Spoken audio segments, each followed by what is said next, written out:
But the program for tonight is all about migration.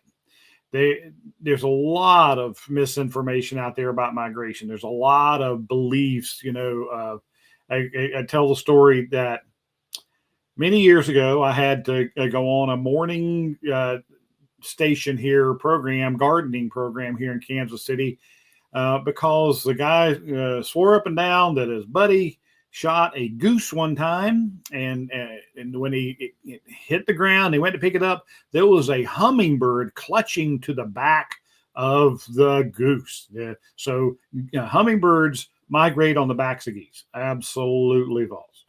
So I had to go on there as a wildlife biologist and tell the host and his listeners as to why that wasn't true for many, many different reasons. But it is an old wives' tale that's been around for years and years. I've been asked that so many times in the last 40 years, I couldn't even begin to tell you. So tonight, I'm going to try to give you facts about migration and what different kinds of migration there are. And I got a whole list of questions that were asked, things like how high do they fly and how do they see where they're going? Do they migrate at night or the day, et cetera? So we're going to cover that in migration talk here. So first off, there's two different basic types of migration. And that is birds that basically have to migrate, and they do it by instinct, and they do it every year. What is the definition of migration? Well, in college, the answer on our final exam was that we had to write it out, is migration is a patterned movement to feed or breed. So that is short and simple. That is the best way to describe it. But the two different kinds of migration, they're called obligate and facilitative migration. So one is birds that have to do it, and they do it. There's the reason they have, and there's those that do it only when it's absolutely necessary, because migration is very, very dangerous.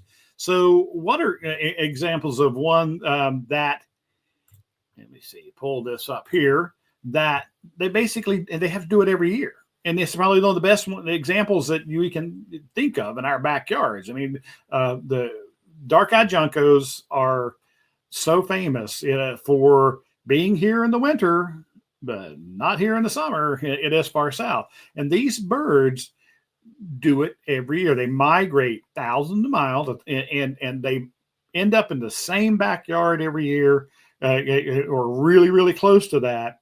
And they probably nest within 30 feet of where they nested the year before. They're absolutely amazing. And the story I tell about the dark-eyed junco is when I was bird banding here, when I first got to Missouri, my bird bander that I worked with, she had banded a dark-eyed junco in the backyard of the Nature Center in Blue Springs, Missouri, 11 years before this report. And when a bird is found dead that has the ring, as the British call it, or the bird band around its leg, and that person takes that band off, tapes it to a postcard, writes the date of the location, the name and the contact information for the person who found it, basically where it was, and they send it to Bird Band USA. And whenever they receive it and they find all the data, they accumulate all the data they can on that bird, and then they send that information back to the person who found it, and they send that information to the bird bander. Well, Marguerite got one of those confirmations that one of her birds had been killed, and so it told them, they know that one thing, the bird was at least 11 years old because she banded it 11 years ago. And at that point, it was considered an adult. And so it was over 11 years old. She had caught that bird twice or three times in the last 11 years in the same backyard of the Nature Center in Blue Springs.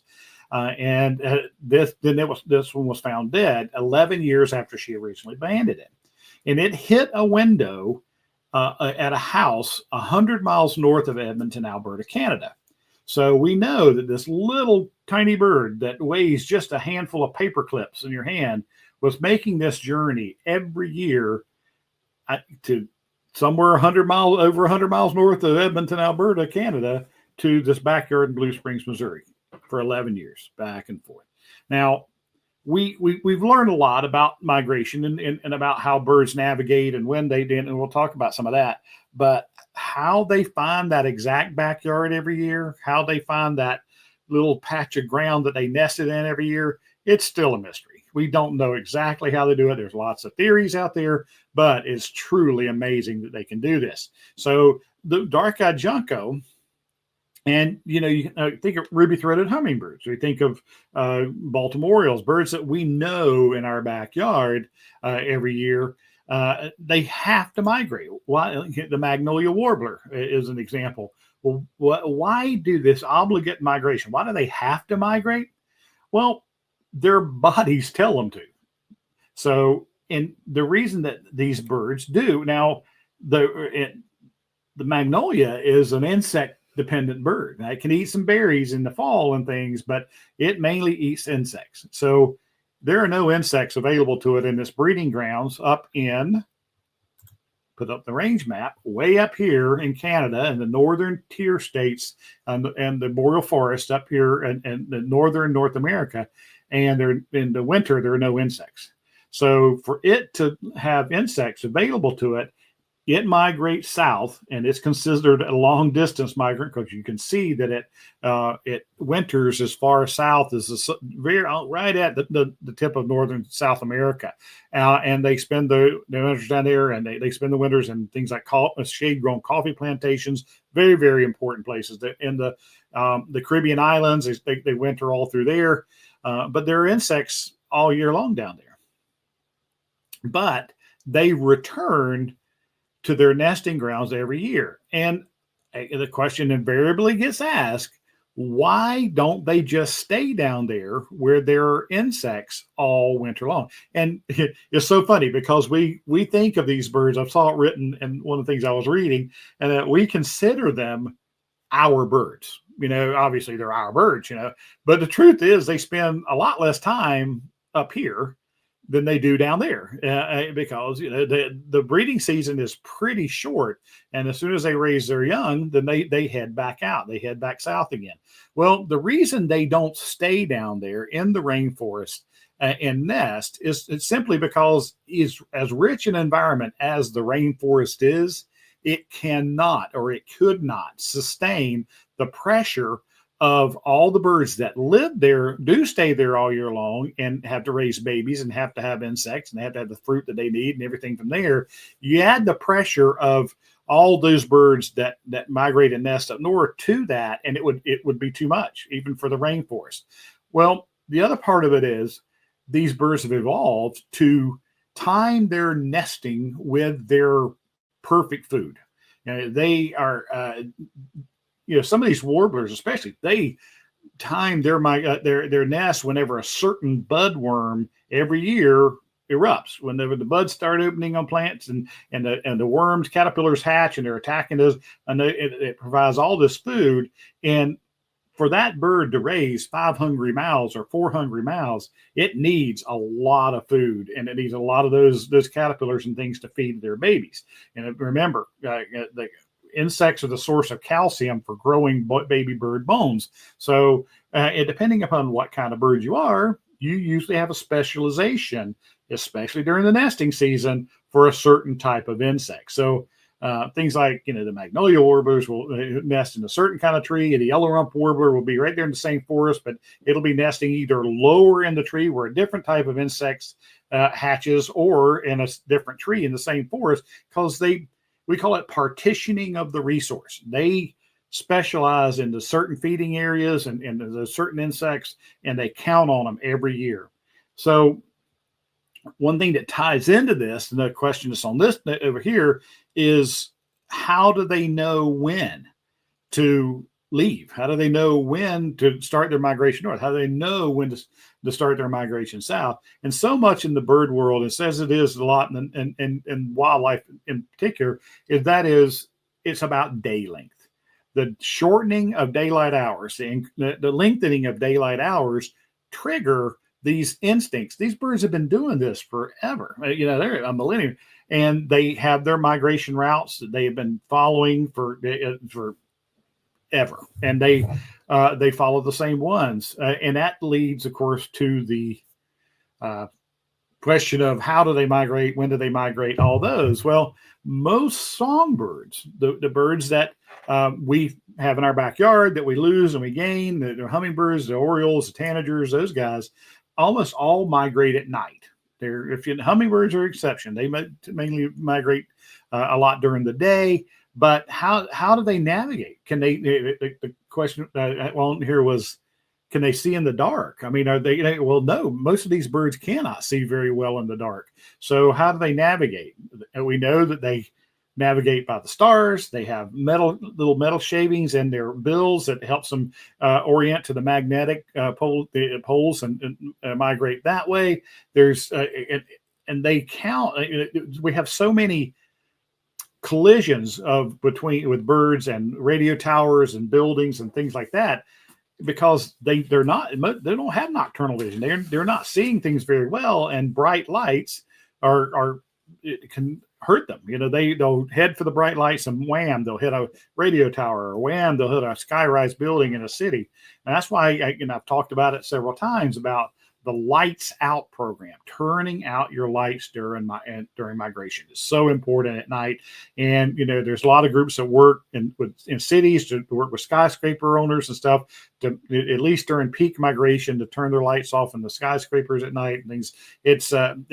It is a very, very dangerous migration. So it has to be worth it for them to make that migration and to continue to make that migration every year so they can have enough babies so the population keeps going. So that is what we consider obligate migration, and that is they have to do it because of food resources, because of the prime food for their babies, reproduction, and they've been doing it forever, and they instinctively follow these routes. And one of the books that I was going to show you, the book I wanted to show you is, let's pull this up, hold on. This is Scott Weidensaul is an author out in Pennsylvania, and I had him as a guest speaker at our Audubon Society of Western Pennsylvania meeting. Burroughs Audubon here in Kansas City had him speaking a couple of years ago on Project Snowstorm, Snowy Owls. But this book is Living on the Wind, and I've got an autographed copy. This book had just come out in about 99, I think, or so. And this is an incredible amount of information on migration. And if you want to really delve much deeper into the topic of migration, I highly recommend this thing. I'll get Melanie to put a link up, or she'll put up the title and everything for you to be able to look it up. So one that we're very familiar in our backyards, it is an example of facultative. I have a time getting that word out. And these are examples of birds. We think of our eruptive species. And so in the fall, when we're talking about the winter bird feeding season, we're always talking about, or the purple finches are going to come down this year, or the pine siskins going to come down this year, or the red poles going to come down this year. Many of those winter finches. Well, these are birds. Now, remember, with the Junco, they live up in that same type of environment. But the Junco's life is spent on the ground, which gets covered completely in snow and ice, and they couldn't survive up there unless it was very mild. There's a lot of open patches. So they come down here instinctively every year to where they know there's going to be open ground, and so they can find food. Well, pine siskins feed up in the trees, which don't get covered in snow and ice as bad. So they can still find their seeds that they're eating, their pine seeds and a lot of the conifer seeds that they feed on in winter. Well, they come down in big numbers in years in which those food sources don't do very well. It may be because of a drought up in that area. It may be just a natural cycle for that group of trees to not produce a lot of seeds. And so they have to come down. And so they don't do this every year. And they move south until they find feeders. And I've talked about birds like evening grosbeaks that we used to get every winter down here for years and years and years, many years. Well, they don't come down anymore because they get intercepted because there's far more people now feeding birds in the northern tier states and in southern Canada, and so they intercept the evening grosbeaks. So why fly any further south than you have to? We're talking about how dangerous the journey is, and so they come down and they find a good feeder station in northern Minnesota, and they never make it to Missouri anymore. So pine siskins, same thing. Now the population is much stronger of pine siskins than it is of evening grosbeaks. So there's a lot more siskins to move down in the years they need to because of the seed failure crops. So they come down in good numbers. In some years, it may be 3 years in a row we don't see pine siskins at all in our area, or maybe just a few. So this is an example of a bird that only does that long migration when it needs to.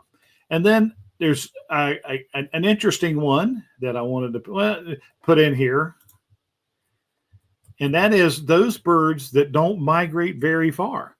But they do pretty much do it every year. This is a Clark's Nutcracker, and the Clark's Nutcracker is a hoot, and its migration is just down the mountain a ways. So from higher elevation to lower elevation. But again, any pattern movement to breed or feed, and that's what this does. He goes down just down the mountain, and then in the spring goes right back up to its nesting territory. So we have those birds that we're talking about that will travel hundreds and thousands of miles versus this really short migrator. So let's see, let me go here. When we talked, I said, most birds migrate, and songbirds migrate at night, but not all of them. And also birds like waterfowl. This is a skein, as they call it, a snow geese, and they travel just a week or two ago up at Los Bluffs here on the way north. And there were about 1 million of these on the refuge just north of Kansas City.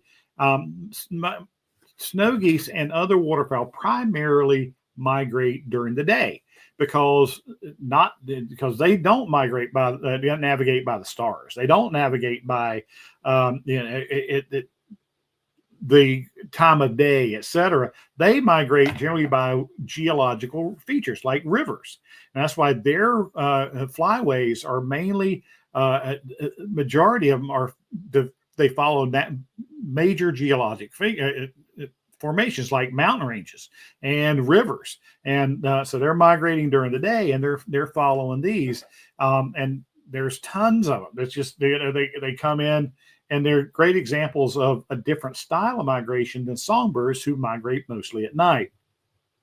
Now, one of the things that gets brought up a lot is who are the big migrators? How far do they travel?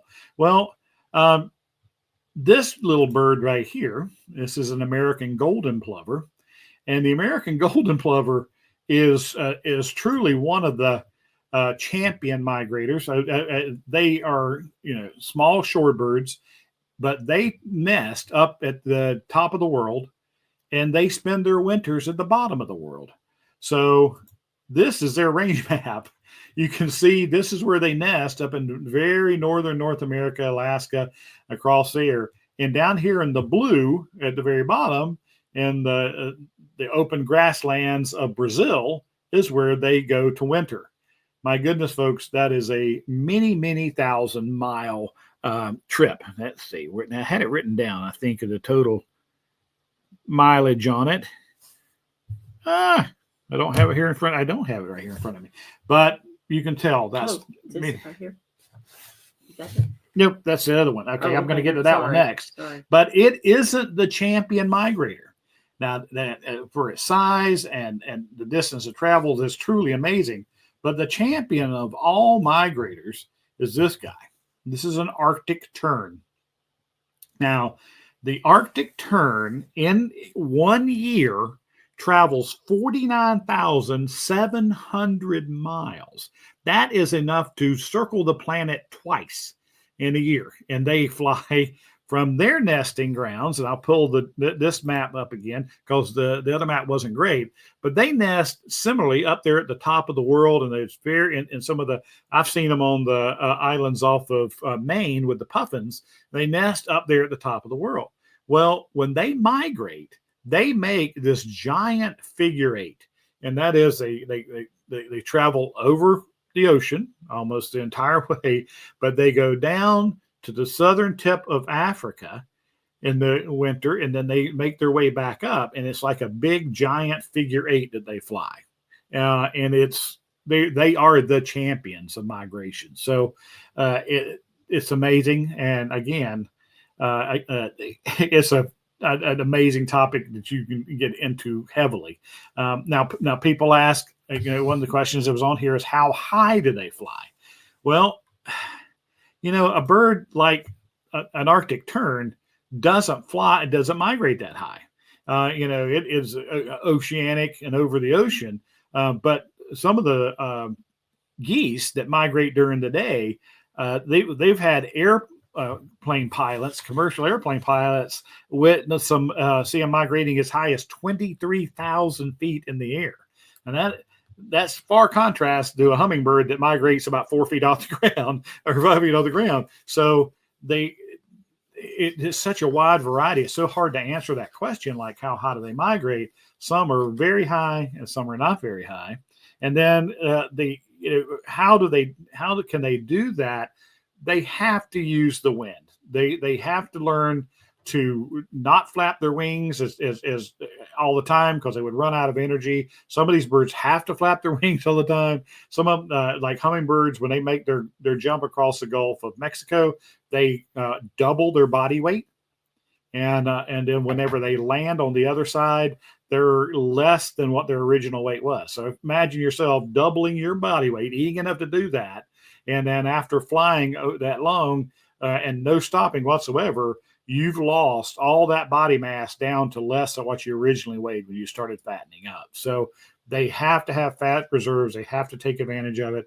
Now, the oceanic birds like Arctic terns, they eat on the way. They eat fish from the ocean, and those fish, a lot of those, and shrimp, like the shrimp have a lot of wax in them, and they can actually store that wax and then help break. They have enzymes to break it down, like I talked about the yellow rump on Monday night, and they get energy from that wax that lasts them a while internally, which is pretty crazy. So there's all kind of adaptations for birds to adjust to this lifestyle, this long migration. So, all right. One was asked, how do they, what I thought was an interesting question was, how do they communicate, and how do they pick a flock to migrate with? Well, a lot of that has to do with wind patterns, because you cannot fly against the wind if you're a small, lightweight bird. So their migration is greatly dependent, and you'll hear me talk a lot about it with the spring, with the hummingbirds coming and the orioles coming. Whenever the winds shift out of the south this time of year, it brings new birds in, because they can't fly against that wind, especially a strong north wind. They have to wait for winds to become favorable. So the same thing with oceanic birds and things like that. They learn to ride these prevailing wind currents and take advantage of to save some energy. So as far as a flock to join in with, I think it truly is, oh, you guys got this wind too, and there's lots of mixed flocks of birds migrating together. And one of the neat sciences that are out there right now is studying night calls, because the birds are communicating and doing call notes and things whenever they're flying. And our friend Marky Bird Girl, who you've seen her pictures and heard me talk about her if you're a long time listener, she studies those. And she puts this parabolic dish up at night and during migration, and she records the sounds of these birds going in. And then she goes back and identifies them. There were 17 wood thrushes flew over last night. There were 125 rusty grosbeaks, and so forth and so on. It's fascinating to be able to do that. And these birds are flying over you at night, and you just don't know it. I mean, while you're sleeping, birds are migrating overhead every night this time of year, especially. And then, of course, the weather radar things that we've talked about, and the birdcast. And it shows those huge flights. They can document them on weather radar and stuff. So just another fascinating topic. The another question was, why do they migrate at night? Why do songbirds migrate at night if it's so dangerous? Well, and it is dangerous, but cooler temperatures at night. So when you're expending that energy, you're beating your wings and you're flying, you're having danger of overheating if it were a hot direct sunlight on you. So part of it is temperature. They definitely it's safer for them that way. And the other thing is there's fewer predators. A Cooper's hawk is not going to catch you at midnight when you're migrating. It doesn't have nocturnal vision, and so there are reasons why they do it. I mean, nature doesn't do anything by accident, as they say. So, wow. Let's see, what is it? Oh, I talked about. I didn't have a picture of this bird, but one of the champion migrators is a bird called a bar-tailed godwit. And it's known to fly 7,000 miles without stopping. That is one jaunt, 7,000 miles. So it's migration is such a fascinating topic, and it's endless, and there's a whole lot more information. And I encourage you, like I said, Scott's book, it's worth a deep dive if you love birds and you want to learn more about them. So